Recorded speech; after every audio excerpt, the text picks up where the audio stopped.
తాకట్లో ఉన్న బంగారాన్ని విడిపించి ఆ రోజున మార్కెట్ ధర కట్టి మిగిలిన డబ్బును మీకు అందిస్తుంది కొమ్మూరి గోల్డ్.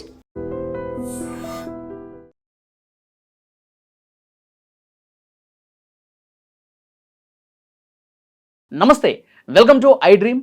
నేను వలి. నటి అశురెడ్డి కేసు వివాదమైంది. 2018 నుంచి ధర్మేంద్ర అనే వ్యక్తితో పరిచయం పెంచుకుని నిన్ను పెళ్లి చేసుకుంటానని చెప్పి నమ్మించి దాదాపు 9,35,00,000 రూపాయలు తీసుకుంది. మొత్తం కూడా ఆస్తులు, కార్లు ఇవన్నీ కొనుగోలు చేసి తన పేరిట రిజిస్ట్రేషన్ చేసుకుంది. ఇది ఆ ధర్మేంద్ర తండ్రి సిసిఎస్లో కేసు పెట్టినటువంటి పరిస్థితి ఉంది.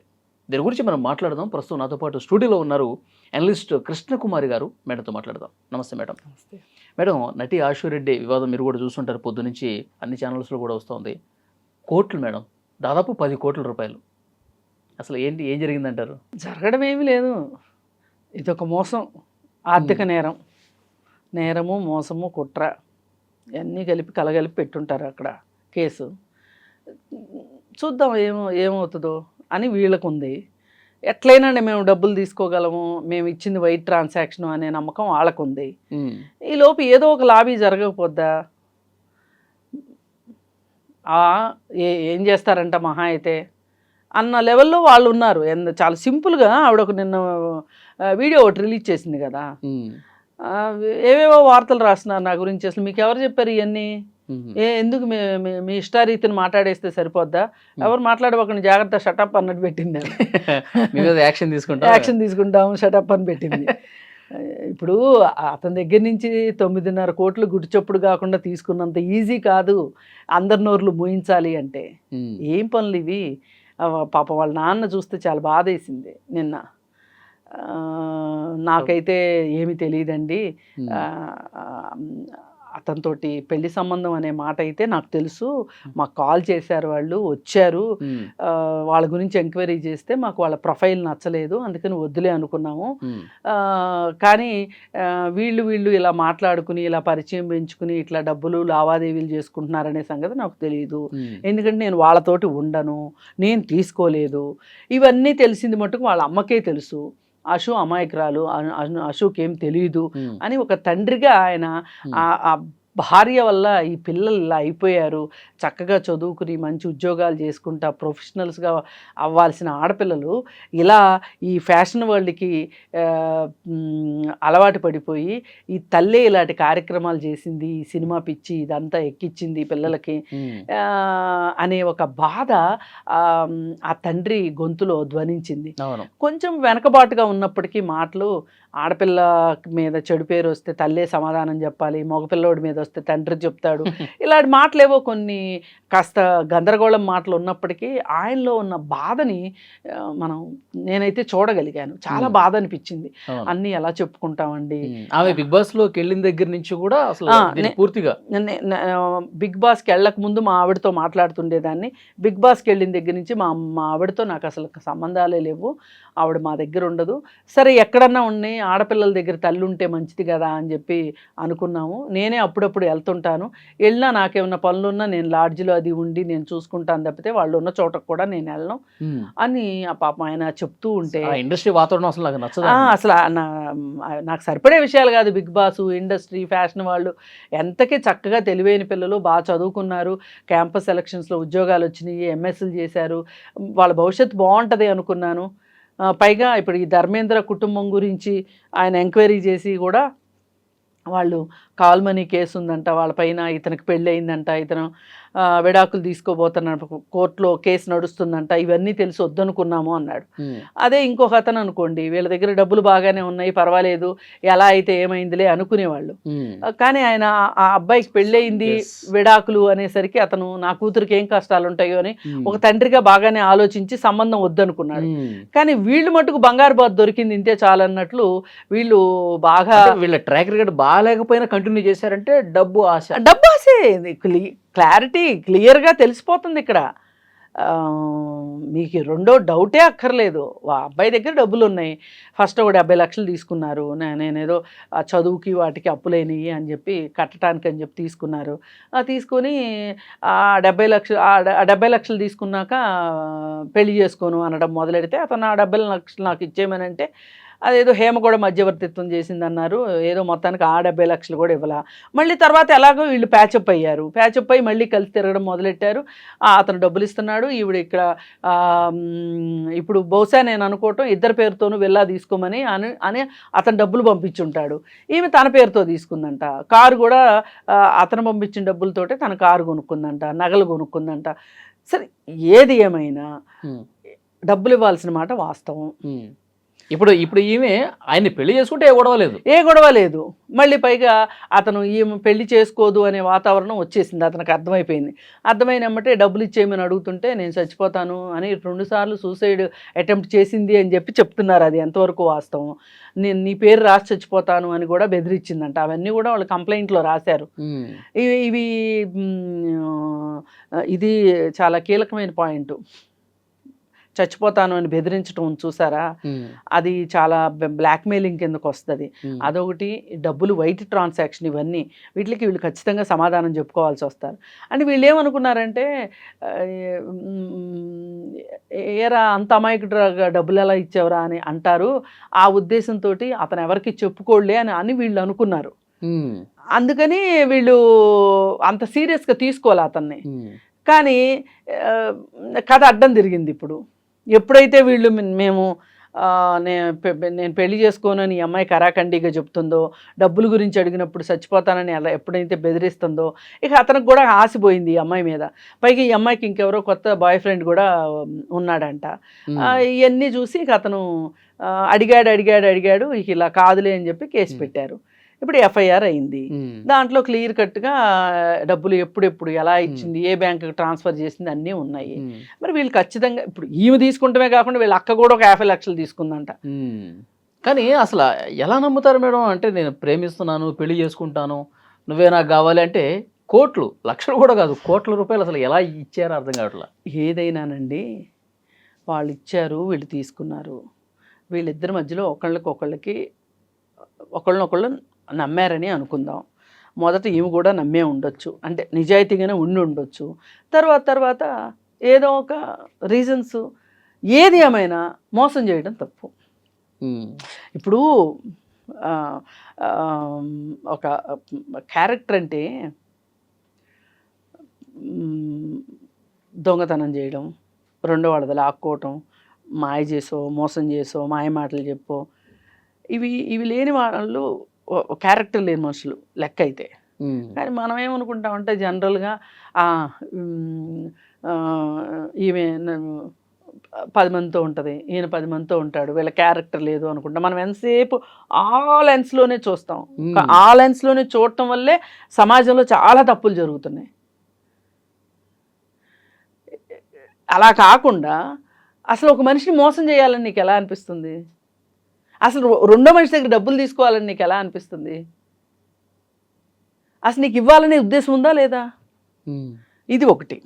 ఇది క్యారెక్టర్కి సంబంధించింది. ఇంకోటి, మీరు ఏ విధమైన వృత్తులు ఎంచుకుంటున్నారు, మీరు ఏ విధమైన వ్యక్తులతో స్నేహం చేస్తున్నారు, మీ వేషభాషలు ఎలా ఉన్నాయి, మీరు ఒక వేషం వేసుకున్నారు అంటే ఆ వేషానికి అర్థం ఏంటి, పరమార్థం ఏంటి, వీటన్నిటిని బట్టి కూడా ఆ మనిషి క్యారెక్టర్ని లెక్కేయచ్చు. ఇప్పుడు వీళ్ళు పొట్టి బట్టలు వేసుకొని అవి సోషల్ మీడియాలో పెట్టి, ఇప్పుడు కొత్తగా ఈమె కూడా సబ్స్క్రిప్షన్కి రెడీ అయిపోయింది. గెట్ రెడీ అని చెప్పి అందరిని రెడీ అవ్వమని చెప్పింది. ఈమె రెడీ అవ్వమంటది. మా పేరేంటి, మొన్ననే ఆమె గురించి మాట్లాడుకున్నాం కదా, మెంబర్షిప్ సబ్స్క్రిప్షన్ పేరుతోటి. ఏంటి అమ్మాయి పేరు? రీతూ చౌదరి మొదలెట్టింది ఇదే. దివి అన్న అమ్మాయి మొదలెట్టింది. ఇప్పుడు ఈవిడ మొదలెట్టి విష్ణుప్రియ. ఇప్పుడు వీళ్ళందరూ ఏంటి అంటే, అమ్మో ఒక్కళ్ళే మొత్తం అందరూ డబ్బులన్నీ దోసేసుకుంటున్నారా, మనం ఏదో వెనకబడిపోతున్నాం అన్నట్టు ఒకళ్ళకొకళ్ళు మొదలయ్యారు. వీళ్ళందరూ బిగ్ బాస్లో వాళ్ళే. అది చూడండి, మొత్తం బ్యాచ్ బిగ్ బాస్ బ్యాచ్. ఇది బిగ్ బాస్ నుంచి బయటకు వచ్చారు అంటే ఎప్పుడన్నా ఎదవతనం ఉంటుంది, వెళ్ళేప్పుడు ఎదవుతానో లేకపోతే బయటకు వచ్చాకనే ఎదవుతాను ఉంటుంది. అందుకే ఆ షో గురించి అంతలాగా నేను ఎప్పుడు నెగిటివ్గా నేను విమర్శించేది, అందుకే ఆ బిగ్ బాస్ షోని. పక్కన నీకు పబ్లిసిటీ రావటం కోసం పబ్లిసిటీ ఉన్నోళ్ళ చుట్టూ తిరగటం, ఆ ఆర్జీవి తోటి డాన్సులు, వాళ్ళు చేసిన వేషాలు, పాపం వాళ్ళ నాన్న బిగ్ బాసు ఈ సినిమాలు ఇవి మాకు ఇష్టం లేదు అని అన్నాడు. కానీ పాపం ఆర్జీవితో వేసిన డాన్స్ గురించి చూస్తే ఏ తండ్రికైనా, అలాంటి మధ్యతరగతి తండ్రికి అయితే మటుకు చాలా బాధకు గురవుతాడుగా, చాలా బాధకి గురవుతారు. మరి ఇలా మీరందరూ ఇట్లాంటివి చేస్తూ ఉంటే ఇది కదా అసలైన క్యారెక్టర్ ఉండటం లేకపోవటం అనేది. అసలు ఎట్లా మీకు మనసొప్పుతుంది? బ్రాండెడ్ బట్టలు కావాలి, అన్నీ ఇంటర్నేషనల్ బ్రాండ్సే. ఒక హ్యాండ్ బ్యాగ్ పట్టుకుంటే అది ₹1,00,000 అంట, 50,000 అంట. షూసు వేసుకునే బట్టల గురించి ఎలాగో చెప్పుకున్నాం, మేకప్లు, ఇవన్నీ అసలు మొన్ననే ఏదో బెంజ్ కార్ పక్కన నుంచొని ఫోటో పెట్టింది. ఇన్ని ఎక్కడి నుంచి వస్తున్నాయండి? హైవేకి అలవాటు పడిపోయారు. అదే, అందుకే ఆర్థిక నేరాలకు ఆస్కారం. ఆర్థిక నేరాలకు పాల్పడుతున్నారు. ఒక్కొక్కళ్ళు ఒక్కొక్కరు ఆర్థిక నేరం. ఇవన్నీ చూస్తే పోని ఎవరైనా మీకు ఇంత లగ్జరీ లైఫ్ కావాలని అనిపించింది, ఎవరైనా ఒక బాగా మీరు సంపాదించలేకపోయారు, బాగా డబ్బులు ఉన్న అతన్ని చూసి పెళ్లి చేసుకుందాం అనుకున్నారు, చేసుకుని లైఫ్లో సెటిల్ అయ్యారనుకోండి. ఇప్పుడు ఒకప్పుడు ఆమె పేరు అనిల్ అంబానీ పెళ్లి చేసుకున్న ఆవిడ స్ట్రీకింగ్ చేసింది, ఆవిడని పెళ్లి చేసుకున్నాడు అతను. కానీ ఆవిడ మంచి ఆర్టిస్టు, ఆమె సినీ ప్రపంచం మొత్తం వదిలేసేసి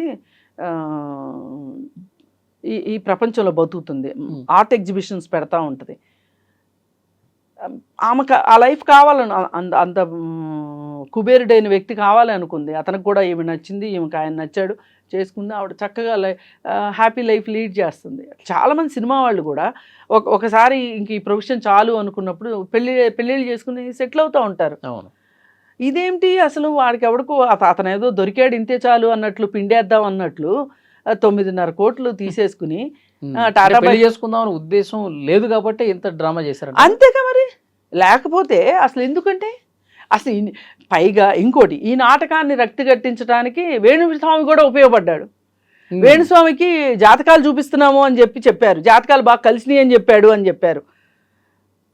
బిగ్ బాస్తో పాటు వేణుస్వామి కూడా ఉండాల్సిందే ఈ సెలబ్రిటీస్ జీవితాల్లో, సెలబ్రిటీ జ్యోతిష్యుడిలాగా. మరి ఆయన జ్యోతిష్యం చూసి అంత బాగుంది అన్నాడంట. అంత బాగుంటే ఇంత మొదటి నష్టం ఎట్లయిందో, కేసులు పాలు ఎట్లయ్యారు, ఈ సంగతి తెలియలేదా? అందరికీ శకునం చెప్పే బల్లి కుడుతులు పడింది అన్నట్లు. లేదంటే 9.5 కోట్లలో ఆయన పాత్ర ఏంటో అదే కదా. అయితే ఆమెను కామాఖ్య టెంపుల్కి తీసుకెళ్ళి పూజలు చేయించాడంట. ఇవన్నీ ఎలా ఉన్నాయంటే, గ్లామర్ వరల్డ్ని, గ్లామర్నే పూర్తిగా నమ్ముకుంటే మటుకు ఎప్పటికైనా ఇలాంటి ఏదో ఒక దాంట్లో పడటం ఖాయం. మేడం ఇక్కడ పెడదారిని పట్టడానికి ఆ తండ్రి చెప్పిన మాటలను బట్టి తల్లే కారణం. ఇప్పుడు కాదు, ఆయన ఆక్రోశము, ఆయన ఉక్రోషము ఆయన మాటల్లో కనిపించింది. వాళ్ళ అమ్మకి తెలుసు జరిగేదంతా, మా అశోక్ తెలియకపోయి, మా అశు అమాయకురాలు, వాళ్ళ అమ్మకి అంతా తెలుసు అని చెప్పి మాట్లాడుతున్నాడు. ఆయన కూతుర్ని ఆయన బాగానే వెనకేసుకొచ్చుకుంటున్నాడు. కానీ ఈ భార్య వల్ల, ఆమెకున్న డబ్బాసి వల్ల ఈ ఆడపిల్లలు అయిపోయారు అని ఆయన బాధ ప్రస్ఫుటంగా కనిపిస్తుంది. నిజంగా అండి, అంత బాగా చదువుకున్న పిల్లలు, ఫారిన్ కూడా వెళ్ళి ఉద్యోగాలు వచ్చేంత పరిస్థితి ఉన్న పిల్లలు, ఉద్యోగాలు చేసిన పిల్లలు ఈ గ్లామర్ ప్రపంచానికి రాకపోతే గనక చక్కగా మంచి ప్రొఫెషనల్స్గా జాబ్ చేసుకుంటా, చూడడానికి గుడ్ లుకింగ్, మంచి ఉద్యోగం ఉంది కాబట్టి చక్కగా మంచి మ్యాచ్ వచ్చి పెళ్లి చేసుకుంటే బాగుండేది కదా. ఇప్పుడు చూడండి, నేనేమి గ్లామర్ వరల్డ్ని తప్పు పట్టట్లే, మీరు గ్లామర్ వరల్డ్లో కూడా మిమ్మల్ని మీరు నిరూపించుకోవచ్చు, కళామ తల్లికి సేవ చేయొచ్చు, కాదని ఎవరు అనట్లా. కానీ ఈ కళామ తల్లి చెప్పలేదుగా ఇట్లాంటి మోసాలు చేయమని, ఆర్థిక నేరాలు చేయమని కళామ తల్లి చెప్పలేదుగా. అవును, ఇది నటనకు సంబంధించిన వ్యవహారం కాదు. ఇది కేవలం గ్లామర్నే నమ్ముకుంటే, స్కిన్ షోనే నమ్ముకుంటే వచ్చే ఫలితం ఈ విధంగా ఉంటుంది. ఈ విధంగా ఉంటుంది. Yeah. మనం ముందే డిసైడ్ చేసుకోవాలి. మనం మన స్ట్రెంగ్త్ ఏంటి, మన వీక్నెస్ ఏంటి, మన స్ట్రెంగ్త్ ఎక్కడుంది, దాని ప్రకారం వెళ్ళాల్సిందే తప్పితే ఇలా గ్లామర్ వాళ్ళు కావాలి అనుకుని వెళితే ఇలాగే అవుతుంది. రేపేదో మీడియా ముందుకు కూడా వచ్చి ప్రెస్ మీట్ పెడతాము అన్నీ చెప్తాము అంటున్నారండి. ఇప్పుడు ఈలోపు ఇలాంటి హై ప్రొఫైల్ కేసుల్లో ఎవరో ఒకళ్ళు పరిష్కారం చేస్తారు. పోయినసారి ఏదో విఫల ప్రయత్నం హేమ చేసినప్పటికీ కూడా ఇప్పుడు ఎవరో ఒకళ్ళు ప్రయత్నం చేసి సరే ఇప్పుడు నువ్వు సరే మేకప్లకో బట్టలకో బూట్లకో బ్యాగులకో అయిపోయిన ఖర్చులు అయిపోయినాయి, పబ్బులకి పార్టీలకి వాటికి అయిపోవాల్సినవి అయిపోయినాయి. సరే ఇప్పుడు ఏమున్నాయి నీ దగ్గర? ఉన్నాయన్నీ ఇచ్చేస్తా, వాళ్ళు కేసు వాపస్ తీసుకుంటారు. వాళ్ళు కూడా ఏంటంటే చచ్చినోడి పెళ్ళికి వచ్చిందే కట్నం, వీళ్ళ దగ్గర సగం ఏదన్నా రిటర్న్ వచ్చినా చాలు అనుకుంటారు. ఇప్పుడు ఈ జలసాలకి 1 కోటి 2 కోట్లు పోయినా కానీ మిగతా అయితే ఏమంటే కారుల రూపంలోనో ఇంటి రూపంలోనో ఉంటాయి కదా, బంగారం రూపంలోనో అవి ఇచ్చేసారనుకోండి. అది చెప్తుంది కదా, చచ్చినోడి పెళ్ళికి వచ్చిందే కట్నం. మరి ఏం చేస్తారు? ఇరుక్కున్నాక ఇకిలించాల్సిందే. ఇప్పుడు వాళ్ళ పరిస్థితి అలా ఉంది. ఇప్పుడు మరి ఇంత జరిగిన తర్వాత అసలు వీళ్ళకి రేపొద్దున వీళ్ళకి అవకాశాలు ఏంటి? ఇప్పుడు ఆ పెద్ద అమ్మాయి కూడా 50 లక్షలు తీసుకుని ఏం చేసిందో, ఆ అమ్మాయి మంచిగా ఉద్యోగం చేసుకునే అమ్మాయి అంట.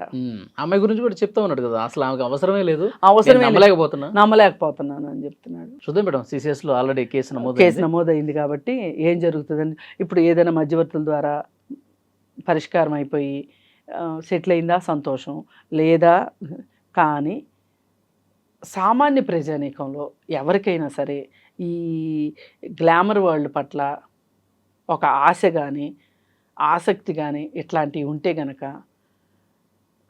దయచేసి వాటిని ఎంచుకోవటం అనేది మట్టుకు మీ జీవితంలో ఏదో ఒక రూపంలో మీకు అది స్కిన్ షో చేస్తే నష్టమే తప్పితే లాభం ఉండదు, మీకు గౌరవం ఉండదు సొసైటీలో. అలాగే జీవితాంతం స్కిన్ షో చేసుకుంటా బతకలేరు ఎవరైనా సరే. ఇప్పుడు సినిమాలు అనుకోండి, ఎప్పటికప్పుడుగా సినిమాలు వస్తున్నాయి అనుకోండి, ఏదో అలా ఇప్పుడు పాత రోజుల్లో చేశారు అంటే ఒక్కొక్కళ్ళు ఎన్ని సినిమాలు చేసేవాళ్ళండి. 150 సినిమాలు 200 సినిమాలు చేసిన లేడీ ఆర్టిస్టులు ఉన్నారు. ఇప్పుడంటే వాళ్ళ కాలం తగ్గిపోయింది కానీ నిడివి తగ్గిపోయింది కానీ మరి అలాంటప్పుడు ఏమనుకుంటున్నారు వీళ్ళు, దీపం ఉండగానే ఇల్లు చక్కబెట్టుకోవాలి అని అనుకుంటున్నారు. అందుకే ఇట్లాంటి పాటలు. అందుకని ఇవి మామూలు ప్రజలకు పనికొచ్చేవి కాదు. ఇప్పుడు ఈ వీళ్ళని చూసే ఈ రీల్స్ షార్ట్స్ వీటిల్లో ఈ సబ్స్క్రిప్షన్స్ ఈ ఆడపిల్లలు మధ్యతరగతి వాళ్ళు కావచ్చు, దిగువ మధ్యతరగతి వాళ్ళు కావచ్చు, వీళ్ళు వేసి కాస్త మేకప్లు వేసుకొని ఏదో ఒకటి రీల్ తీసి పెట్టడం, ఈ రీల్స్ పిచ్చి ఇవన్నీ కూడా వీళ్ళని చూసే వీళ్ళు నేర్చుకుంటున్నారు. అందుకని ఇది కాదు, మంచిగా చదువుకోవాలి. లేదు చదువు రాకపోతే కాయ కష్టం చేసుకునైనా బతకాల్సిందే తప్పితే ఇలాంటివి కరెక్ట్ కాదు అని తెలుసుకోవాలి. ఇట్లాంటి వాళ్ళని చూసైనా సరే బుద్ధి తెచ్చుకోవాలని కోరుకుంటున్నాను. Thank you very much. Thank you.